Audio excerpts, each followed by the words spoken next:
Happy-happy ang lahat dahil dumating si Kuya Lantis. Alam nila, pag nandito si Kuya Lantis, ay magwo-walk sila o kaya ay magpi-play. Ito ang Kuya Araw at nauna na. Ayan, lumabas na. Nakakandara pang lumabas. Happy-happy siya. Lahat sila, ayan, nagsilabasan na. Alam niyo ba kung bakit? Maliligo pala itong ating si Boss Arrow. It's a prank! Akala niya mamamasyal sila ni Kuya Lantis. Akala niya maglalaro sila. Pero hayan po, at si Kuya Lantis ay nandito para paliguan siya. Oh, shake, shake, shake, shake, shake, shake. Natapos na po siyang paliguan. Ang ginamit po naming shampoo ay Saint Roche. Hindi na natin po pinakita. Baka po tayo ay flag content. Ayan, at punas-punas na. Very gentle si Kuya Lantis sa pag-aalaga sa mga aso. Lalo na itong pagpapaligo. Dahil sa lahat po ng ating father dogs, si Kuya Arrow po ang pinakamasungit. Ngunit napakalambing din naman po yan. Ito na tayo sa hindi ito exciting eh. Ito ang pinakaayaw na part ng mga aso pag naliligo, ang pagbo-blower. Ayan. At tinulugan na lamang ni Araw ang pagbo-blower. Pero alam niyo po ba, yung ibang aso, di po ba ayaw nila yung mga ganyan blower kasi mainit. Pero itong mga aso ko, okay naman po sila siguro, nasanay sila at depende po yan siguro sa nagpapaligo sa kanila, di po ba? Ayan. At matagal po ang pagbo-blower ng ating aso, kaya si Kuya Araw ay matutulog na lang siguro. Sabi niya, tulugan na lang kita, Kuya Lantis. Bahala ka sa buhay mo.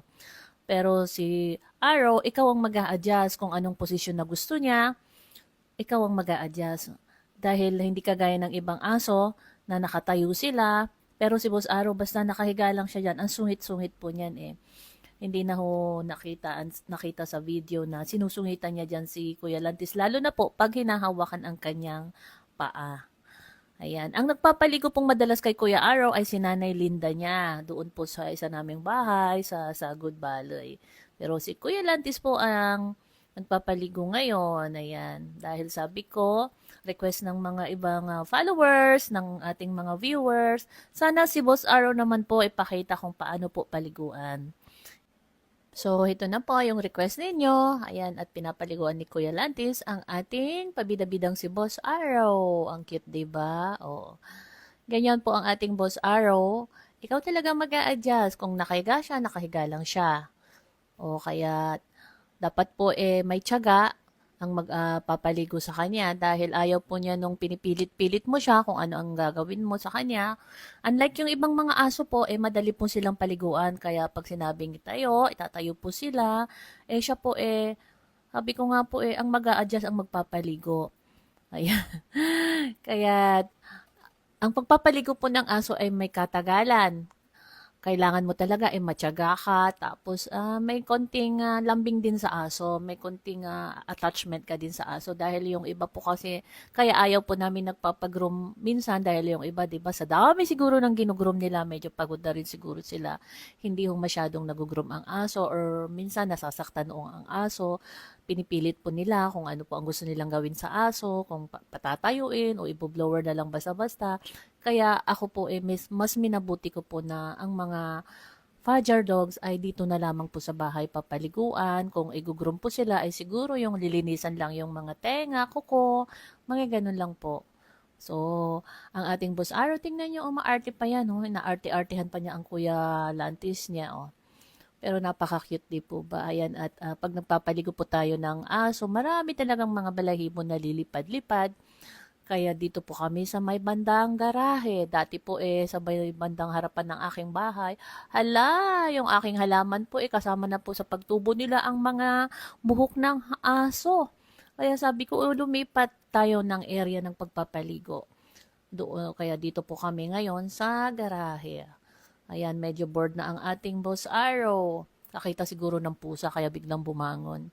So, ayan, yung bandang tiyan na, kaya at least gusto niya naman ng nakaside siya na nakahiga. Antok-antok na to kasi matagal po talaga ang pagpapaligo ng aso. Kulang po ang 1 oras kung talaga yung maayos na pagpapaligo. Pagbo-blower po ang pinakamatagal. Kailangan po kasi tuyong-tuyo ang mga buhok nila dahil pag hindi po natin na-blower itong mabuti, isa po yun na dahilan kung bakit po mabaho ang mga aso.